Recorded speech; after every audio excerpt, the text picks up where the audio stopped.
Maryben was raised for a life after Christ. Yet, as she reflects, it wasn't a straightforward path. I'm tired of being told, don't put on a trouser, what will Bishop say? Don't put on this top, what will this Mama Kanisa say? So I was like, nah, I'm tired. I just want to live my life. She was just living her life until one day she lost her job. Then things took a turn for the worst. Started drinking alcohol properly. I would drown my sorrows on alcohol. And anyone who does to see me, I would show up with the hope of I'm going to get a job. But there's nothing showing forth. The situation got dire, and she found herself pushed to the edge with no hope and wanting to die. The first time when I tried, it failed, and I was like, okay, even death has rejected me. And I would look back and I would ask God, what is that big sin that I committed you can't forgive me? What is that big sin that I've done that you can't come through for me?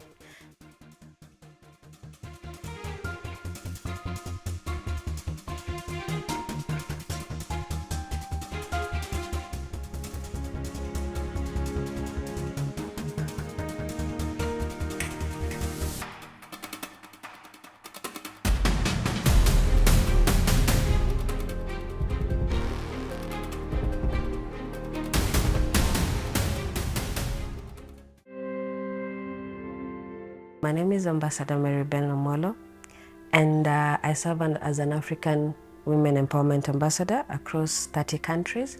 I also serve as a Vice President for After Young Entrepreneurs Federation. We are trying to champion for the free trade. And on top of that, I run the Maryben Foundation, whereby we champion for mental health, community development, and supporting young single mothers.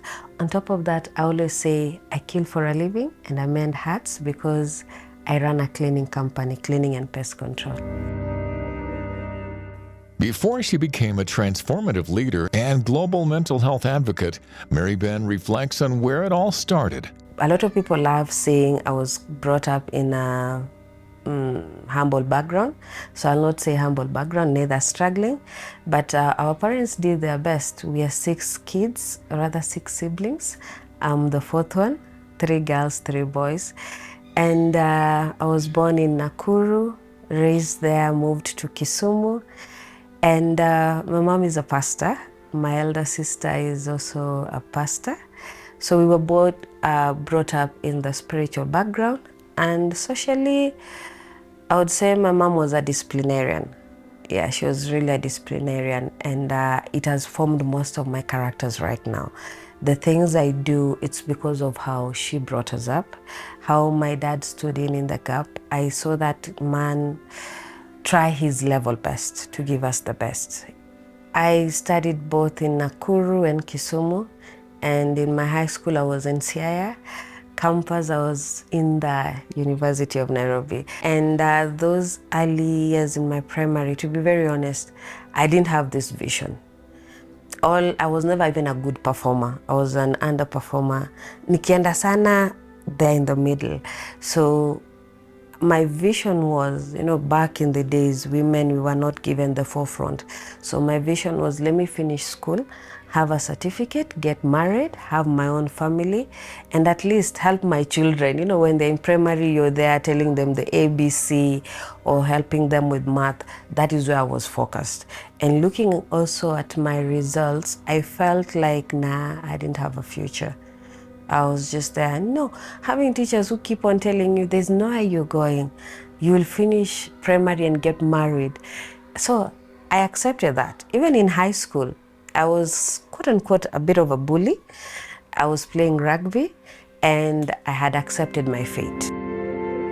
Spiritually, she was more of just a churchgoer and hadn't yet known God herself. At that time, I was only going to church because of my mom. If you don't go to church, our African's mother, either you will not eat in that house, you'll be insulted, definitely, or you'll receive a slap. So I was like, okay, let me just go for the sake of mom. And then now you're going to church, and my mom is very spiritual. So when you're going to church, you hear, don't do this because Bishop is seeing, what will Bishop say? I kept on rebelling because I was like, am I living for other people or I'm living for myself? I'm tired of being told, don't put on a trouser, What will Bishop say? Don't put on this top. What will this Mama Kanisa say? So I was like, nah, I'm tired. I just want to live my life. And despite doing that, you know, there's always that a flaming fire or light within you that God says, this is still my child. So he leaves you to explore as his hand is upon you until that right time when he says, I'm calling you. And one of the things I've realized, all that was just a journey that was forming my current self. After finishing high school, Maryben's life became one of survival with no end in sight. I finished high school. 1 week later, I started working, and it was hustling, literally, dancing on the road shows, being a promotional lady in the supermarket, hawking SIM cards, selling LG phones at that time. So I didn't get to experience that life. Like, you know, you're hanging out with your friends, you guys going out for party, you guys doing this. No, I skipped that completely. From school to job market, you're trying to navigate life here, you're meeting way matured people. So with that, I wouldn't say it was a good thing because it made me mature very fast. So one of the things I felt like I missed in my early years of working was not going to the university early. I schooled myself, actually. So I was working part-time, going to school, and we were not prepared about dealing with the toxic bosses, what kind of a work environment is conducive or good enough for you. So I didn't enjoy my early jobs. You go there, you meet a toxic boss, they're insulting you. Whatever was on my mind is I'm coming here, I'm earning my money and leave. And it made me hate employment with a passion. As she was navigating employment and the toxic work environment, a devastating revelation comes to play. This day I walk in the office after 1 week medical leave, and I'm being told your services are no longer needed. I've never forgotten that word. Your services are no longer needed. I was given my 3 months upfront salary. Any other remuneration that they had, I was given on that very day. And I was like, ouch. You know, at times someone will tell you, come back after 1 week or 3 months. Me, I was given that very day. I left, went to Java, ate properly because I was stressed and I didn't know. When I'm stressed, I stress eat. So I was like, I don't know what I'm gonna do, so let me eat. So I ate there. I called my then boyfriend. We had lunch, explained to him what happened. We really ate. After that, I was like, it's okay. I've never been out of work for more than 1 month, so I'll still get another job. I was so used to job hopping. From one job, every year I would be in a different organization. So I was like, it's fine. What followed was a long period without work, and this started taking a toll on Maryben. I'm starting to hate myself, looking down on myself. I'm having inferiority complex, low self-esteem, everything. It's like I became a garbage truck whereby all this was just poured in. Negative thoughts, suicidal thoughts, antidepressants, everything, rejection. It's like a whole garbage truck. And I hated God. Anyone would tell me about God, I'll be like, nah, that God doesn't exist. Started drinking alcohol properly. I would drown my sorrows on alcohol. Started smoking. I didn't smoke for that much. I would smoke weed once in a while because my ex was taking weed, so I would take it together to just drown my sorrows. And anyone who does to see me, I would show up with the hope of I'm gonna get a job, but there's nothing showing forth. Someone keeps on telling you, you know, you're a beautiful girl, let me marry you, or you cannot survive in Nairobi, can you just move back home? Everyone was negative. When guys are going to work early in the morning at 5, I'm still awake. I'm just standing on the balcony looking at guys. We used to stay just next to the road. I'm looking at people going to work early in the morning. And I just learned how beautiful it is to wake up in the morning, to go somewhere. But here I am. I've stayed the whole night awake. It's morning, still awake. I can't afford any money for therapy. I can't afford money for food. You're just there. You're hopeless. And you've prayed and fasted. I prayed, I fasted. And I didn't see God. God was silent. And I used to tell myself, even if, in fact, I was telling myself, Maryben, God himself is quiet. So do you expect mere human beings to help you? They can't help you. If God himself has abandoned you, and I would look back and I would ask God, what is that big sin that I committed you can't forgive me? As these questions lingered in her mind, Maryben got to a point of no return. You're staying in a small bed-sitter. It's barely 9,000. You can't pay. You can't afford food. And I was like, why am I even alive? So the first time when I tried, it failed, and I was like, okay, even death has rejected me. I said, we are still coming back. I got pregnant, and I remembered my ex refused the pregnancy, and he forced me to abort. So after the abortion, I said, you're rejecting yourself. So I was like, I'm a murderer. I've been rejected by God. My partner has rejected me. My family doesn't know about this because we are coming from a pastoral background. Definitely they're gonna hate me. The church is going to hate me. God hates me because now, you see, you've always been told if it ever happens, you're a murderer. God cannot forgive you. So I'm like, no, God has already blacklisted me. You're there, you in your tiny cocoon, and you're thinking of all this. I'm like, okay, after all, if I die, nobody will even care. Tried the second time, failed. I was like, okay, we'll still try. The third, the fourth time, it failed. As she went through all this, Maryben continued to face rejection from her partner at the time. Him telling me he's doing me a favor by being with me. No man can marry me. Nobody can accept me. I'm too fat. I'm too short. So all those things kept on just coming through. Then he would say he prefers light-skinned women. So I would look at myself, I'm like, nah. So who would accept me?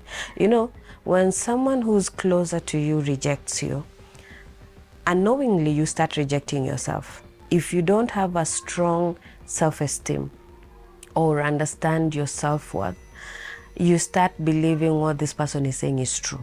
So I started believing it. And looking for jobs, also jobs are rejecting you. God is not speaking. And I was church hopping, gosh. I was moving from one church to the next, seeking God, looking for salvation. Even people that I was not supposed to fellowship with. Even scammers. There are a lot of scammers in this Nairobi. I was moving from one church to the next, seeking God, intervention, divine healing. I wanted to hear God speak. I wanted to hear God say, you know what, my daughter, here I am. Let me help you. No, that guy was quiet. My guy was quiet. Desperate and with nowhere else to turn, she reflects on the day that would become her turning point. I got pregnant again the second time in 2019, and I had a miscarriage. So after that miscarriage, and I had no one to talk to, it's what hit me so hard. I was like, now you see, I was pregnant again and it's now out. So I felt like God is punishing me. But little did I know it was because of the 4 years of antidepressants. So my entire system was getting weak. My skin was becoming pale. I couldn't remember my name or most of the people's name. I was losing memory. I couldn't construct a sentence. I was shaking. It's like I had a withdrawal syndrome. You might think I was a heavy drinker, or rather drunkard, because I would shiver, I would shake when I'm talking. I would get a lot of panic attacks in town. I would start crying anywhere. It's like I had PTSD. Now at that time, remember June 5th. That was the last time again I tried suicide, and it failed. But one of the things that was so profound about that day was that I knew that was going to be my last day.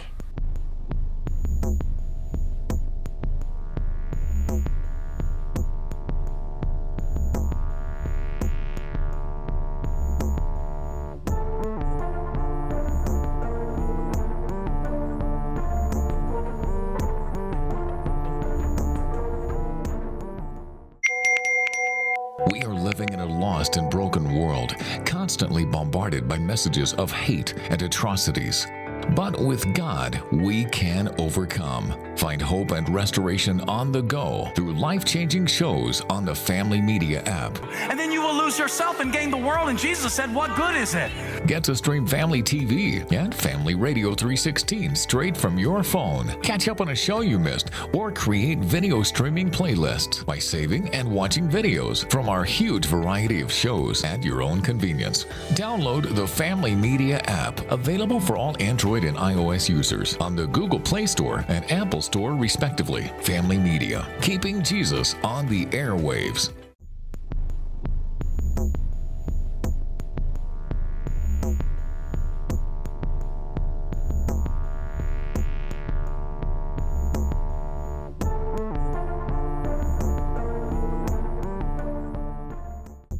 After she said her last prayers and made peace with the fact that she was going to die, there was an intervention. This man of God sent me a text.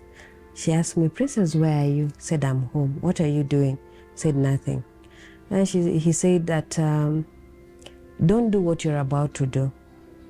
God has showed me what you want to do, but don't do it, because if you do it, I'm seeing a dark cloud with your name on it. It means you will die. And I said, yeah, that is what I want to do. I want to die.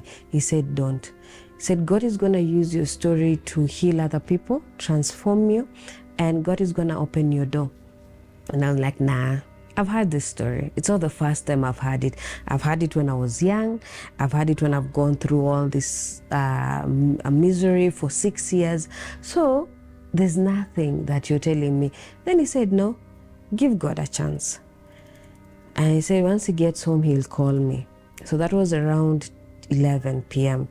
So I sat there, I cried, and I told God, listen, I've taken this medication for a very long time. If you can heal me today, I'll give you a chance.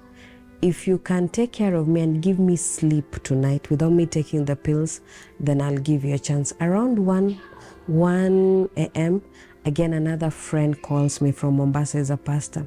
Then he says, I'm from Kesha, and God says I should tell you he loves you. And he loves you so much. And I was like, yeah, I know.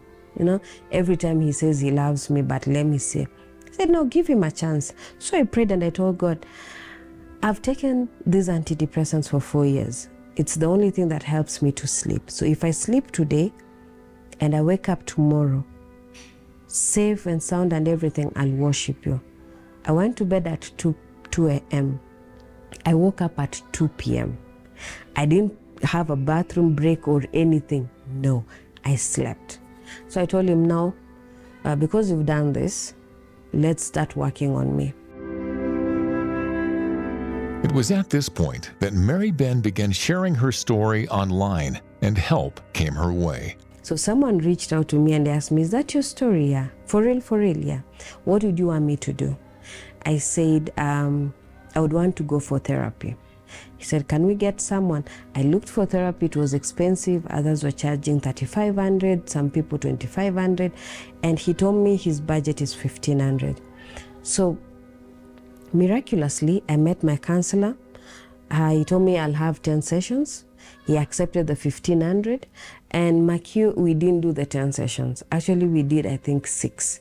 Because I felt like he did a different therapy for me.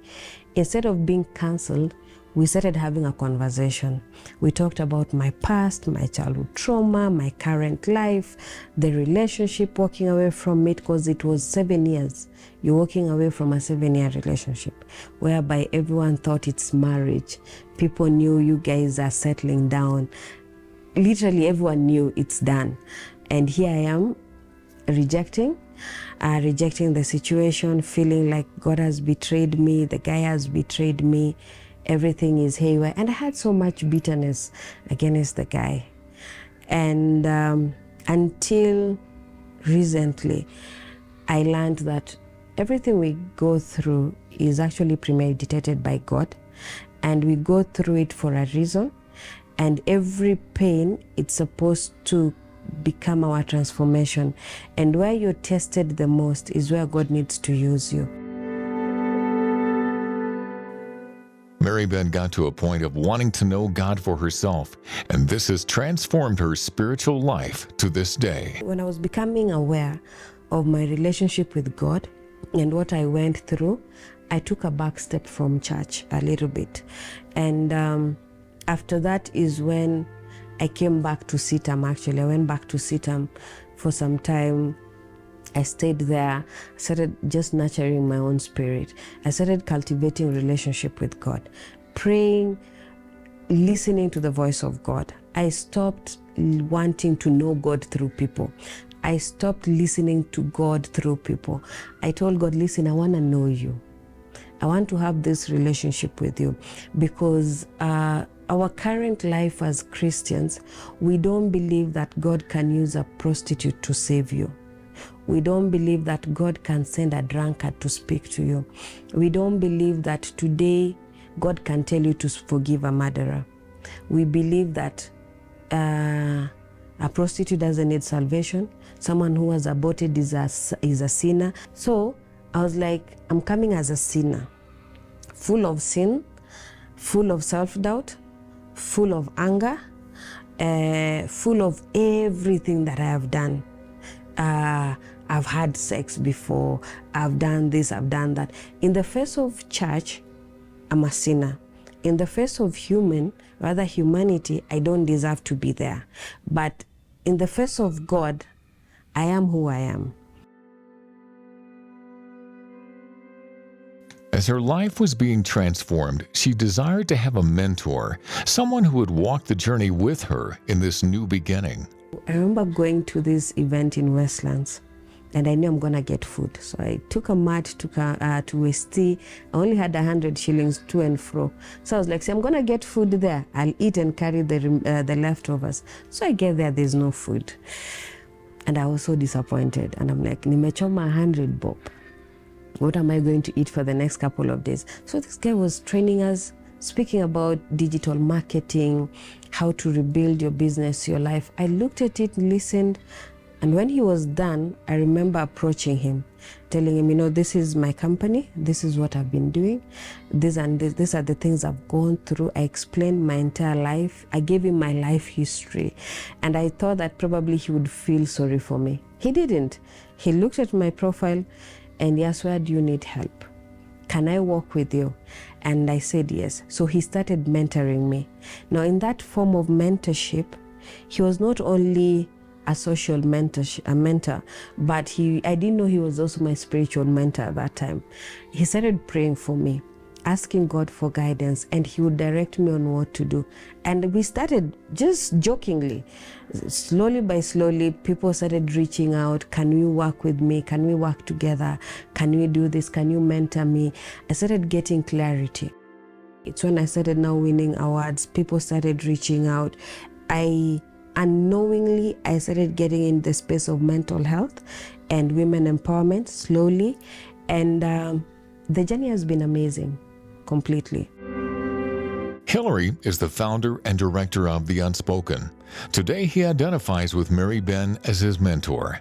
I came to meet Maryben Omollo in 2021 or 2022 thereabout. We had gone for a mental health session in town. During this function, somebody mentioned my name as a mental health advocate. I was just starting out. I didn't know much on advocacy. I didn't know much on what is needed in the field of advocacy and mental health, because most of the times advocacy have to speak. You have to be good in communication. You have to have a way of communicating with the audience, have a way of really interacting with people, because these are stories that are very uncomfortable for people to share out. So somebody mentioned my name, and I was leaving the hall. Just outside there, she called me. Hi, how are you? I've been told you are a mental health advocate.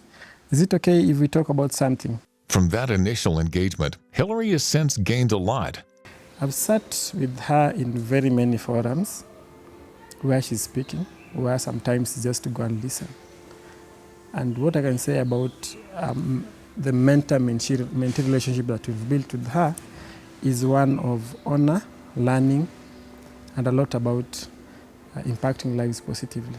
Because at the end of the day, when you're living in your purpose, it's not what others think of you, it's what you do with what you are being given that makes the purpose worth it. So that has been a good journey with her. She's one person I can say she's human. Why am I saying she's human? Because she shares her story. She's her story of 7 years of depression, her cases of abortion. You know, most of the times when mentors come in the field of mentorship, they don't share that other aspect of them because they fear the stigma that comes around with how will people perceive me when I share my vulnerabilities? How will people perceive me when I share my story? The other side that the people don't want to know. Because the world at the moment has made people know that you only share what is positive about you. But then when she comes and shares her story of vulnerability, it struck something on me. I was looking for somebody authentic. Then when you sit down with her, we don't just sit down to discuss on the journey that I'm going. We even discuss on even her, what she's done. How is she growing in what she's doing? Getting to learn from her weaknesses, getting to learn from her mistakes, getting to learn from how she's interacting with people gives me a good platform to know having the mentor to work with me this journey. Hillary continued to find success in his work as a mental health advocate and sees value in having Maryben as a mentor. Since I met her, I've achieved quite a lot in my personal life, in my professional life, in the advocacy journey. I've sat into spaces, I've been into organizations that even if I was doing it alone, I couldn't have been there. I can name one organization that I've worked with, I've partnered with for the longest time, the committee ICTC, juvenile section. I used to go there since 2022 till early this year. I've sat into spaces where she's referred me to those spaces, ZTech University being one of them. She's referred me to even online webinars that have not, if I was doing them alone, I couldn't have been achieving them. The latest one, we were at Muranga in Mumbi grounds on the InterVarsity spiritual weekend, where there's a church and we had to impact almost 3,500 plus people. That's a platform that she referred me to. And yes, I can say that's a good one. Not long ago, Hillary fell ill and was surprised his mentor was the first person to go visit him in the hospital. Apparently, I just left home, go to work, then from work is when I now started feeling ill.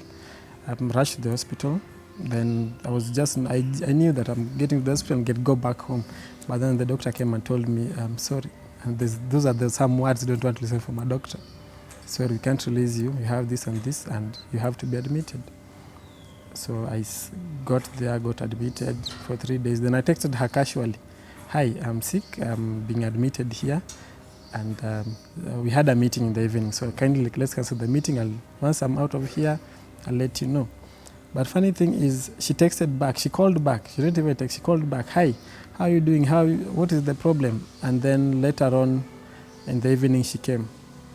She came and sat with me there to talk to me, encourage me, very, very concerned.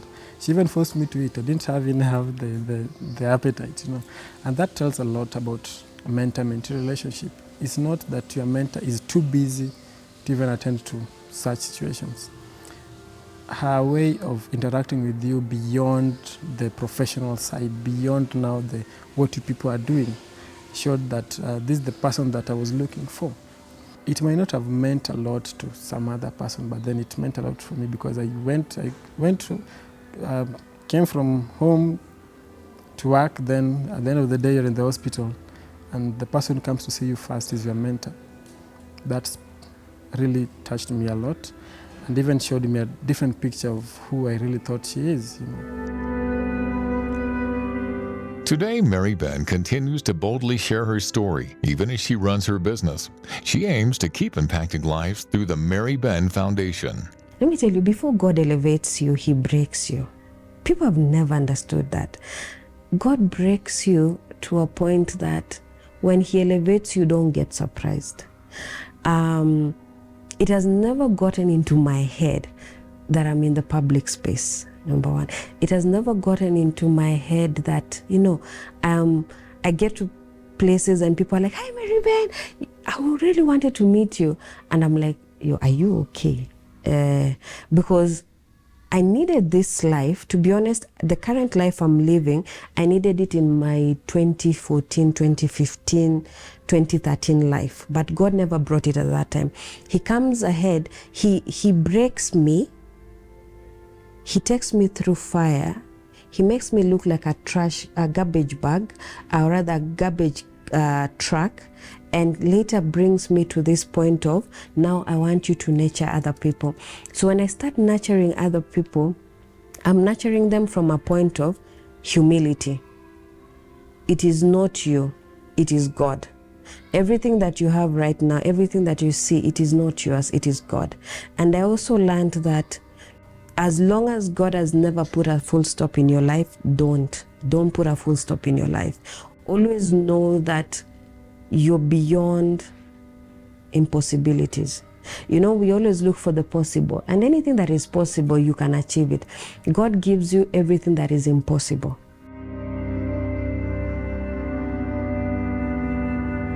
After such a toxic relationship with her ex, Maryben found someone who continues to pour into her life. I met someone who accepted me with all those flaws, and you'll be like, you're beautiful, you're capable of doing this and that. And both of them, him and my mentor, it's like they had the same character of building me. And I was like, God, you've brought people who see beyond the pain. My family apparently didn't expect me to get to this point. With them, nobody was doing business in our family. I was the first person to start a business. So even to move out of home and move to Nairobi, being the only lady this side, my mom was very insecure. In fact, everyone was insecure. So they didn't expect that I would elevate like this. So they used to ask me, how? Why? When? I'm like, I don't know. It's God. And I would tell God, give me everything that you are supposed to give to my mom, that she never experienced in a teenage age or youthfulness. Everything that she never had, give it to me.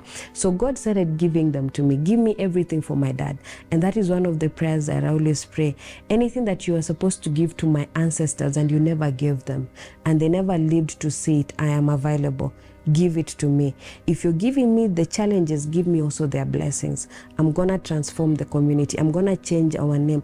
I'm gonna ensure that one day people are gonna run into the shelters of Maryben Foundation, and this is gonna be a lifeline thing. I'm not just gonna build a short-term project that is gonna just benefit me and probably my next generation. No, I want it to be something that is gonna build, or rather transform a whole community, not just me. For all the humiliation and rejection she went through, standing up for herself is something she doesn't take lightly. I remember someone told me, Maryben, you're a PK, so you don't need to tell people you had an abortion. You're embarrassing your mom. You don't need to tell someone that you were in that relationship, or you wanted to die by suicide, or you are not performing well in school. Nobody would want to work with you.